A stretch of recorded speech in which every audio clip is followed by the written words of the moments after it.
నమస్కారం. చాలా మంది అడుగుతున్నారు, బోరు కొట్టేస్తాం సార్, మీరు ముందు తగ్గించండి సార్ అని. కానీ తప్పని పరిస్థితి. అందరూ బాగుండాలి, అందులో మీరుండాలి, మీ కుటుంబ సభ్యులు ఉండాలి, నేనుండాలి, నా కుటుంబ సభ్యులు ఉండాలి, బంధుమిత్రులు ఉండాలి, ఈ సమాజం ఉండాలి, ఈ ప్రపంచం కూడా ఉండాలి. రాధాకృష్ణ గారు, రామోజీరావు గారు, పచ్చ మీడియా మొత్తంగాను, పచ్చ పత్రికలు మొత్తంగాను, పచ్చ పార్టీ నాయకులారా ఆలోచించండి. అక్రమ సంపాదన ఎంత క్షోభకు గురి చేస్తుందో ఆలోచించండి ఒకసారి. షేక్పేట, హైదరాబాద్, జూబ్లీ హిల్స్, బంజారా హిల్స్, మణికొండలో సగం అవన్నీ కూడా షేక్పేట మండలం కిందకే వస్తాయి, రెవెన్యూ మండలం కిందకే.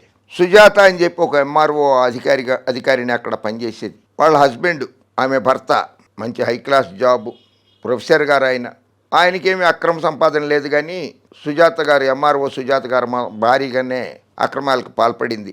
కడుపు మండిన ఎవరో ఏసీబీ అధికారులకు సమాచారం అందిస్తే ఆ ఏసీబీ అధికారులు దాడి చేశారు ఆవిడ్ని. అవినీతి కేసులో దాడి చేశారు అవినీతి నిరోధక శాఖ పోలీసులు. సుజాత గారిని జైలుకి పంపారు. సుజాత భర్తను కూడా, ప్రొఫెసర్ గారిని కూడా విచారణకు రమ్మని అవినీతి అధికారులు పిలిస్తే ఆ అవమాన భారాన్ని తట్టుకోలేక డాబా మీద నుంచి దూకేసి చనిపోయాడు. ఆయన ఆత్మహత్య చేసుకున్నాడు. ఈ సుజాతమ్మ జైలుకి వెళ్ళిందే, తర్వాత జైలు నుంచి బెయిల్ మీద బయటకు వచ్చింది. బయటకు వచ్చి భర్త మరణాన్ని తట్టుకోలేక కేసుల విషయాన్ని ఆలోచిస్తూ మంచాన్ని పట్టి 2 రోజుల క్రితం Nizam institute of medical sciences నిమ్స్లో గుండెపోటుతోటి మరణించింది ఆ సుజాత. ఈవిడే సుజాతమ్మ. అవినీతి అక్రమాలతోటి కోట్లాది రూపాయలు సంపాదించేసింది. అవినీతి అక్రమాలతోటే పచ్చళ్ళు నమ్ముకునే పాపారావు గారేమో పేపర్ పెట్టేసాడు. వీళ్ళందరూ టీవీ ఛానళ్ళకు ఓనర్లు అయిపోయారు. జుట్టు ఊడిపోతుంది, మా నూనె రాసుకుంటే జుట్టు మొలుస్తుందని చెప్పుకున్న వాళ్ళందరూ టీవీ ఛానల్లో పెట్టుకున్నారు. ఆ నూనె రాసుకోవాలట, నెత్తికి వెంట్రుకలు మొలిచేస్తాయట. దోపిడీ చేసేసారు ప్రజలకి. అటువంటి వాళ్ళందరూ టీవీ ఛానళ్ళు పెట్టేసుకున్నారు, అన్నీ చేశారు. రామోజీరావు గారు, మీరు జగన్మోహన్ రెడ్డి గారి ప్రభుత్వం మీద విషం చిమ్మని రోజు ఏదైనా ఉంటే ఒక్క రోజు చెప్పండి సార్. ప్రతిరోజు విషం కక్కుతారు జగన్మోహన్ రెడ్డి ప్రభుత్వం మీద. రాధాకృష్ణ కక్కుతాడు, రామోజీ కక్కుతాడు, దుష్ట చతుష్టం మొత్తం కక్కుతారు. అందులో జన్మభూమి హయాంలో చంద్రబాబు నాయుడు గారి హయాంలో జన్మభూమి కమిటీలను వేశాడు. ఆ జన్మభూమి కమిటీలు ప్రజల్ని ఎలా దోచుకున్నారో తెలిసిందా అందరికీ.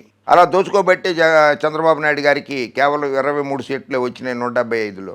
జగన్మోహన్ రెడ్డి గారికి 151 సీట్లు వచ్చి ముఖ్యమంత్రి అయ్యాడు ఆయన. జగన్మోహన్ రెడ్డి గారు అధికారంలోకి వచ్చిన తర్వాత నెలకి 2,000 కోట్ల రూపాయలని 66,80,000 మందికి ఆయన పెన్షన్ ఇస్తున్నాడు జగన్మోహన్ రెడ్డి గారి ప్రభుత్వం. అయినా సరే విషం చిమ్ముతూనే ఉన్నారు. అది చాలా తప్పు.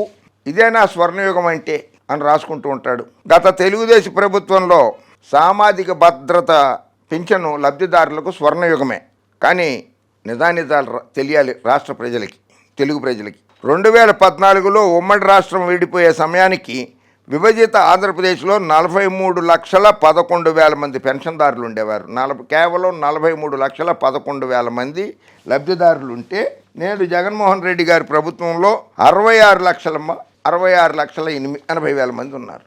ఎన్ని లక్షలు పెరిగారు? దగ్గర 20 లక్షల మంది పెరిగారు. 2019 అసెంబ్లీ ఎన్నికలకు 6 నెలల ముందు కూడా రాష్ట్రంలో కేవలం 39 లక్షల మంది లబ్ధిదారులు మాత్రమే ప్రతి నెలా పెన్షన్ తీసుకునేవాళ్ళు. 39 లక్షల మంది ఉన్నది 43,11,000 మందిలో 39 లక్షల మంది లబ్ధిదారులే పెన్షన్ తీసుకునేవాళ్ళు. జగన్మోహన్ రెడ్డి గారి ప్రభుత్వం గత 55 నెలల్లో ఏకంగా 29,51,760 మందికి, ఎంతమంది? 29,51,760 మందికి కొత్తగా పెన్షన్ ఇస్తున్నాడు జగన్మోహన్ రెడ్డి గారు. అయినా సరే మీ కళ్ళకు కనపడడం లేదు. టీడీపీ ప్రభుత్వంలో ఒకే కుటుంబంలో వృద్ధులు, దివ్యాంగులు, వితంతువులు, ఒంటరి మహిళలు ఇలా కేటగిరీ పింఛన్లు ఒకే ఇంట్లో 2 ఉన్నా కూడా చాలా దారుణంగా చూసేవారు. అందరికీ ఇచ్చేవారని చెప్తున్నాడు.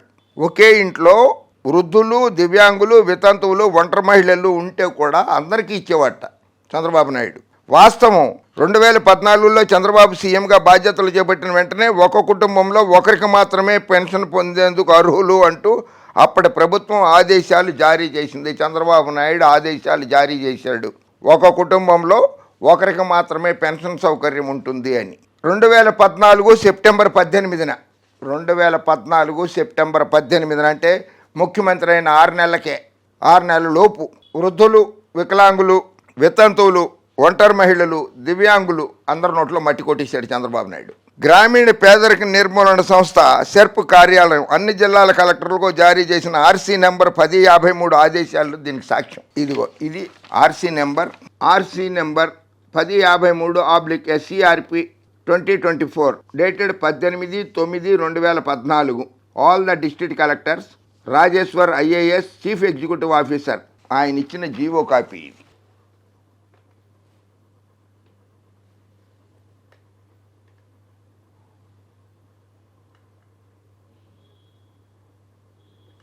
కేవలం 80% పైగా అంగవైకల్యం ఉండేవారికి మాత్రమే రెండో పెన్షన్ మంజూరు చేస్తామని ఆదేశాల్లో ఉన్నది. కానీ ముఖ్యమంత్రి వైఎస్ జగన్మోహన్ రెడ్డి దివ్యాంగుల కేటగిరీలో పెన్షన్లు పొందే అందరికీ రెండో పెన్షన్ మంజూరుకు వీలు కల్పించడంతో పాటు కొత్తగా ఎయిడ్స్ వ్యాధిగ్రస్తులకి, అన్ని రకాల దీర్ఘకాలిక వ్యాధిగ్రస్తులకు కూడా రెండో పెన్షన్ మంజూరుకు వీలు కల్పించాడు జగన్మోహన్ రెడ్డి గారు. ఇలా వైఎస్ జగన్ ప్రభుత్వం కొత్తగా కల్పించిన వెసులుబాటుల్లో రాష్ట్రంలో 3,53,645 మంది ఒకే ఇంట్లో రెండో పెన్షన్ కూడా పొందుతున్నారు. ఒకే ఇంట్లో రెండో పెన్షన్ కూడా పొందుతున్నటువంటి వ్యక్తులు 3,53,645 మంది. ఆయన జగన్మోహన్ రెడ్డి గారి పరిపాలనలో ఒకే కుటుంబంలో దివ్యాంగులు, ఎయిడ్స్, దీర్ఘకాలిక వ్యాధిగ్రస్తులు ఎంతమంది ఉన్నా సరే అందరికీ పింఛన్ ఇచ్చేలా 2019 డిసెంబర్ 13 నాడు, అంటే ఆయన అధికారం చేపట్టిన 6 నెలల లోపే, అది తేడా ఇద్దరికి. 6 నెలల లోపల ఆయన తీసేసాడు చంద్రబాబు నాయుడు, 6 నెలల లోపల జగన్మోహన్ రెడ్డి ఇచ్చాడు. డిసెంబర్ 13, 2019న government of Andhra Pradesh GOMS number 174 dated 13/12/2019. ఇది జీవో కాపీ. ఇవన్నీ నేను చూపించేవన్నీ అధికారికంగా వచ్చినవే.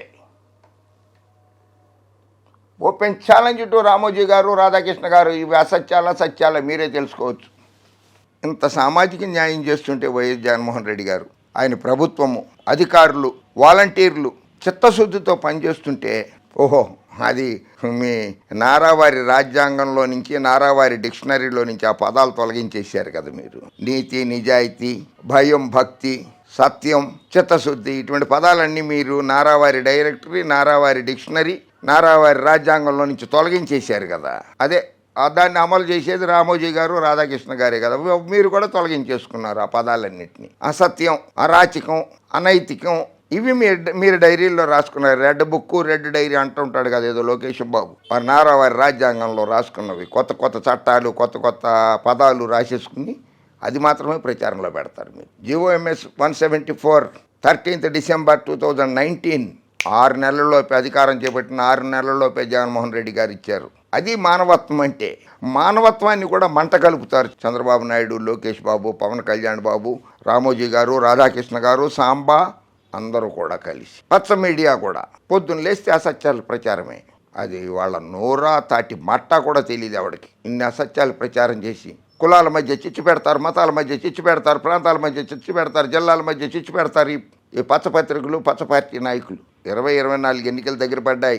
మీరు ఎన్ని అబద్ధాలు చెప్తున్నారో లెక్కలేదు. మరి ఆ ఉన్న 23 సీట్లు వస్తాయో రావో చూసుకోండి చంద్రబాబు నాయుడు గారు. ఓ పక్కన జగన్మోహన్ రెడ్డి గారు దూసుకెళ్తున్నారు ముందుకి, అభ్యర్థులను ప్రకటించేస్తున్నారు. వాళ్ళు కొత్తగా ప్రకటించబడ్డ అభ్యర్థులు తమ తమ లోక్సభ స్థానాల పరిధిలో, తమ తమ శాసనసభ స్థానాల పరిధిలో ప్రచారం కూడా నిర్వహించుకుంటున్నారు. మీరు ఇంకా అభ్యర్థులనే ప్రకటించలేదు పవన్ కళ్యాణ్ గారు చంద్రబాబు నాయుడు గారు కానీ.